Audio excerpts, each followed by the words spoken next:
Bonjour, le patrimoine de chez moi, nous sommes dans la cathédrale Notre-Dame de Rhodes et je suis presque au ciel, je pourrais toucher les clés de voûte, presque toucher le vitrail. Alors je ne vous ai pas dit où j'étais, c'est vrai. Alors dans la cathédrale, mais où? Ah oui, coucou, ben, regardez, je suis là, dans le Triforium. Le Triforium, c'est un couloir à l'intérieur de la cathédrale et je vous invite à me rejoindre, allons-y. C'est parti dans le Triforium. Voilà un nom un peu mystérieux. J'ai toujours cru que ça voulait dire trois ouvertures. Eh bien non. Alors un triforium, c'est une galerie à l'intérieur des pierres de la cathédrale. Donc nous sommes à l'intérieur presque des murs. Sur ma gauche, c'est fermé, mais sur ma droite, c'est ouvert. Et c'est ouvert vers où? Vers la cathédrale, l'intérieur de la cathédrale. Et cette galerie, cette coursive, part sur les 100 mètres de long de la cathédrale, passe au-dessus des chapelles et entre les grandes fenêtres. Elle nous propose de faire une circulation intérieure. Pour qui? Ça n'a pas de fonction religieuse, ça n'a pas de fonction liturgique. Mais peut-être qu'on pouvait, à l'époque, donc circuler pour vérifier un peu les pierres, voir la stabilité de l'édifice. D'ailleurs, le triforium, cette partie-là, sert aussi peut-être à stabiliser la construction. Donc elle a aussi une vocation, j'allais dire, un peu architecturale.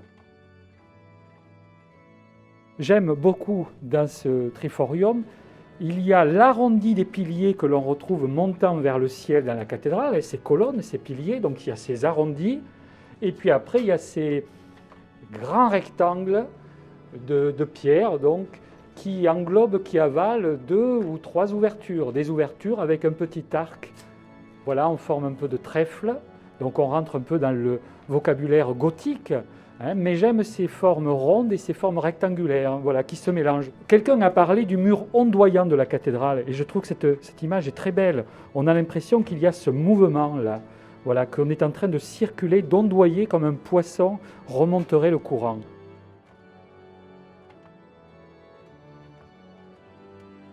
Alors on n'est pas complètement emmuré dans la cathédrale. Certes, on voit l'intérieur de la cathédrale, mais il y avait une possibilité de sortie pour les chanoines. Le chanoine, c'est le prêtre affecté à la cathédrale. Ici, une porte qui permettait donc directement de sortir sur ce qu'on appelle les planètes, c'est-à-dire la couverture des chapelles. Donc ça veut dire plein soleil, on est dehors. C'est peut-être un des endroits que je préfère le plus.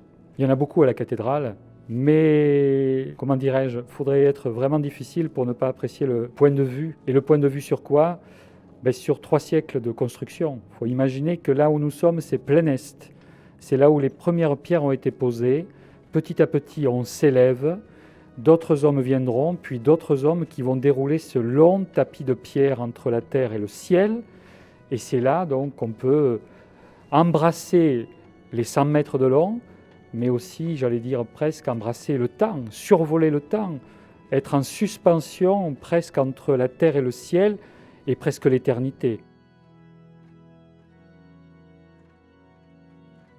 Alors il y a aussi ces chaises, et ces chaises, je trouve qu'elles ont une poésie dans leur alignement.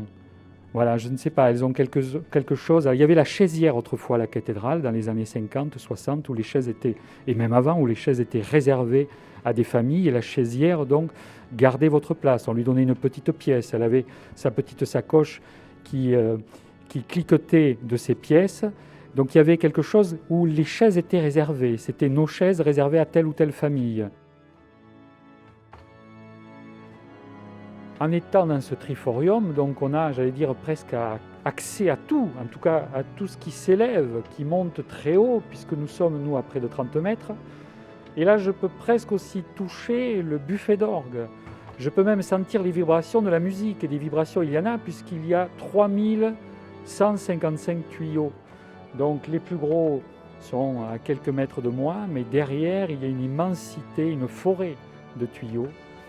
Et c'est un buffet d'orgue exceptionnel, exceptionnel par ses dimensions, par la richesse des détails, de la sculpture réalisée par un monsieur Quéron et puis un monsieur Gusmont qui est originaire de Dordogne. Et les deux vont travailler sur l'instrument.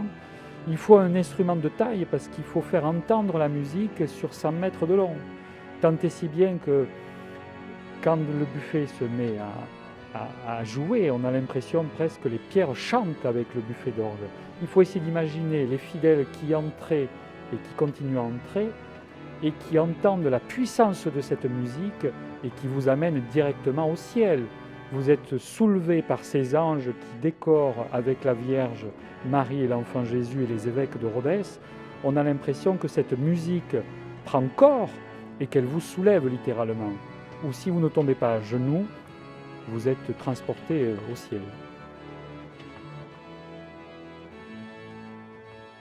Alors nous sommes plein ouest, sous la grande rose, côté Place d'Armes, à ma droite, là, et puis dans la partie la plus prestigieuse peut-être du Triforium, parce qu'on a toute cette succession d'arcatures, un peu comme une galerie.